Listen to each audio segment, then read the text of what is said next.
नमस्कार, मैं प्रेरणा शर्मा स्वागत करती हूँ आप सभी का थिंक टैंक पर।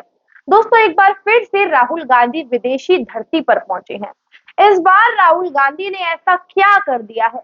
क्या मोटिव लेके राहुल गांधी विदेशी धरती पे गए हैं? क्या क्या बातचीत उन्होंने करी है और आखिरकार क्या राहुल गांधी पप्पू का परचम लहराने में विदेशी धरती पर कारगर साबित हुए हैं? तमाम तरीके की बातों पर चर्चा करेंगे आज की इस वीडियो में और आपको बताएंगे किन 7 बातों का जिक्र किया है राहुल गांधी ने अपने संबोधन के दौरान।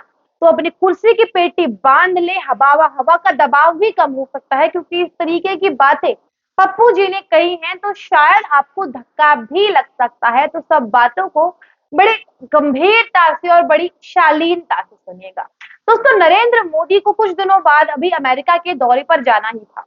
अब राहुल गांधी ने अपने दिमाग के घोड़े दौड़ाए कि नरेंद्र मोदी उससे पहले अमेरिका जाएं, विदेशी धरती पर जाएं, उससे पहले मैं जाता हूं और जिस तरीके से मोदी मोदी के नारे लगते हैं और ऐसा कुछ करके आता हूं कि पप्पू पप्पू यानी कि राहुल राहुल के नारे लगने लगे।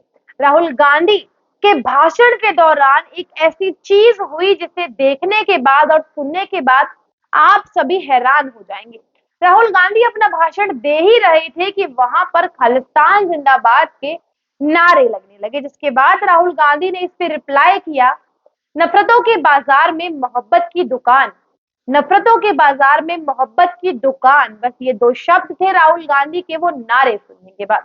हालांकि ये नारे किसकी तरफ से दिए गए, क्यों दिए गए, इस बात के बारे में अभी कोई जानकारी नहीं मिली है, लेकिन राहुल गांधी ने किन 7 बातों का जिक्र किया है अपनी यात्रा में, उन पर चर्चा कर लेते हैं। राहुल गांधी ने सबसे पहले भारत जोड़ो यात्रा का जिक्र किया।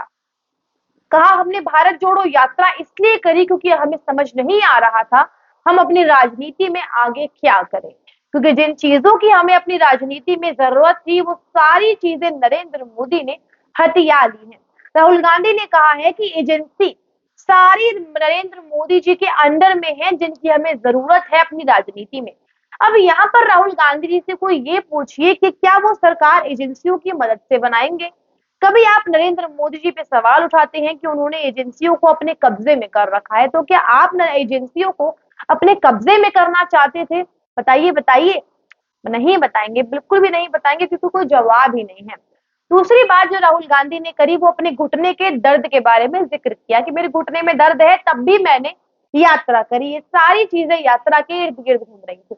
तीसरी बात राहुल गांधी ने रखी नफरतों के बाजार में मोहब्बत की दुकान खोलने की। एक ऐसी मोहब्बत की दुकान जिसमें धीरे धीरे करके वो नफरती सामान बेचने लगते हैं और इनकी हैबिट है वो सामान सबसे पहले ये विदेश में जाके लॉन्च करते हैं। कुछ महीने पहले किया था और आज फिर किया है, जिस तरीके से जहर उगल के आए हैं विदेशी धरती पर। चौथी बात राहुल गांधी ने करी कांग्रेस पार्टी के बारे में कि कांग्रेस पार्टी एक ऐसी पार्टी है जहां पर जनता की बात को बड़े प्यार से सुना जाता है, जिसके ऊपर गुस्सा नहीं किया जाता और जनता को आश्वासन दिया जाता है कि हम आपकी प्रॉब्लम का सॉल्यूशन करेंगे।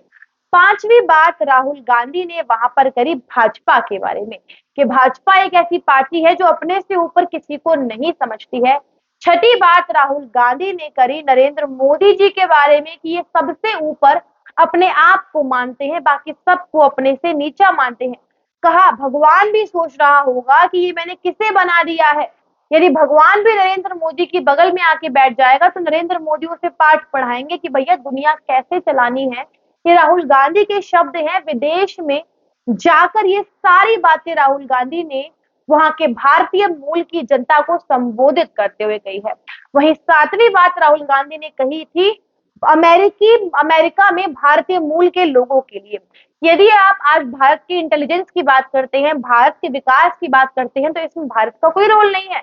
ये आप लोगों के व्यवहार का नतीजा है, यानी कि नरेंद्र मोदी दिन रात प्रैक्टिस कर रहे हैं, कोशिश कर रहे हैं कि कैसे भी करके भारत का परचम विदेशों तक लहराया जाए। उसमें नरेंद्र मोदी की कोई भूमिका नहीं है। ये तो उन लोगों का व्यवहार है कि वो भारत को अच्छा समझते हैं। अब यही स्ट्रैटेजी राहुल गांधी ने बना ली है।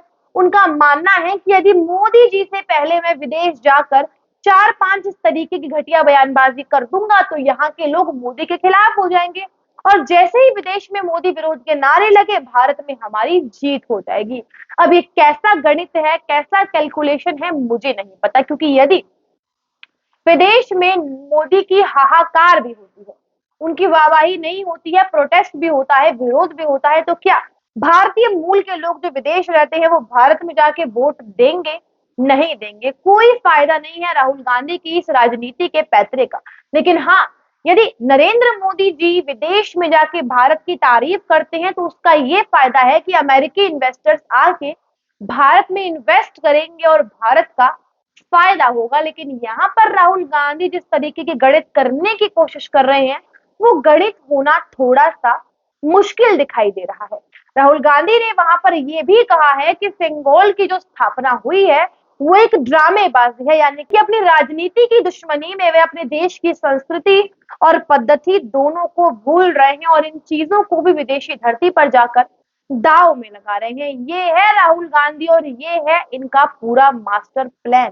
ये अच्छा, इस बार राहुल गांधी ने देश के लोकतंत्र पे कोई सवाल नहीं उठाया, क्योंकि उन्हें पता चल गया कि वो सारी चीजें मेरे ऊपर ही उल्टी साबित होने वाली है। इसलिए उन्होंने केवल अपनी तारीफ करी, अपनी पार्टी की तारीफ करी, भारत जोड़ो यात्रा का जिक्र किया। उसके अलावा राहुल गांधी ने कुछ भी नहीं बोला और मोदी जी की भर भर के बुराइयां करी हैं। इस मुद्दे पर आप अपनी क्या राय रखते हैं, हमें कमेंट करके अवश्य बताइएगा। रिपोर्ट पसंद आई हो तो लाइक करें, कमेंट करें, शेयर करें और चैनल को सब्सक्राइब करना बिल्कुल भी ना भूलें। नमस्कार।